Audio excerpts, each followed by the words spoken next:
Welcome back, ladies and gentlemen. Today we're talking about 8.3.4. We're talking about making a conclusion from data analysis. Now, according to the question, we're actually going to be using example 3. So let me bring that back up real quick. Example 3 had the histogram and it had the circle graph. I've already marked it because I'll be honest, this is my second take at this. Now, we're going to be using this. I'll be drawing circles and doing things like that again to draw your attention, but we are going to be using this information to kind of work through. We're going to be focusing on the histogram.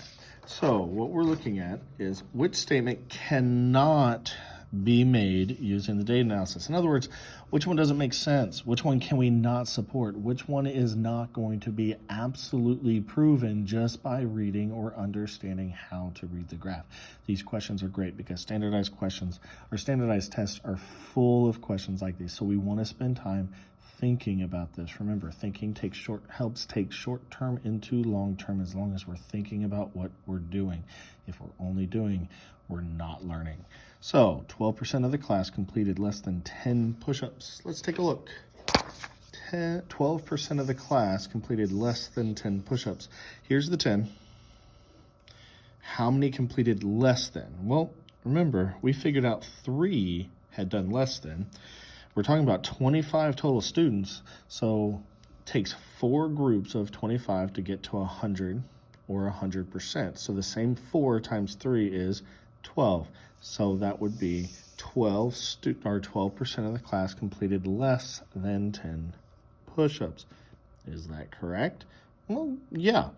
12% of the class completed less than 10 push-ups.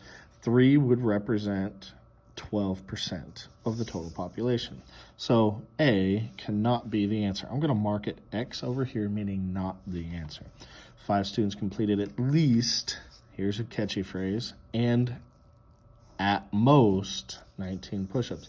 What that means is at least, here's 10, which means I need to draw a line here, and then at most, there's another line. So I need to be looking in here.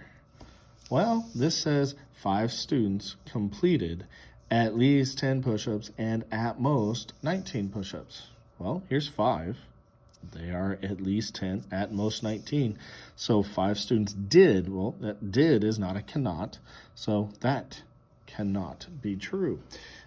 C, at least 1 student completed more than 39 push-ups.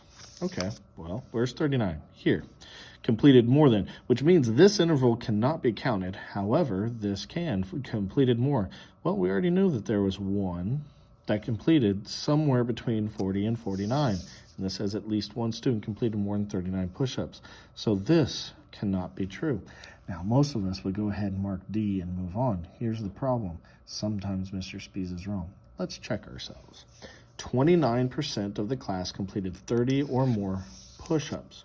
Here's 30 or more. So 30 or more means I'm going to take this, I'm going to look at everything after, which means I'm looking at these 2 numbers here. 7 is the total number that did 30 or more. Remember that trick we did with the 4s? We're going to do it again. 4 times 25 is 100, so 4 times 7 is 28. So we should expect this to be 28. Currently says 29. So 29% of the class completed 30 or more push-ups. That's false. This is our cannot because we are short. It's the only one that doesn't match. So here we not only guessed that we were right on the other 3, we helped prove that we would be right by saying we cannot prove D. So here's a little study tip note for you. If you want to take a look at it, you can always do that. Make sure if you had any questions, you write them in your notes. Bring those notes to class tomorrow. Go ahead and start working on 8.3.4 problems that are here online. You can do that tonight or when you come in tomorrow, and we will see you in class.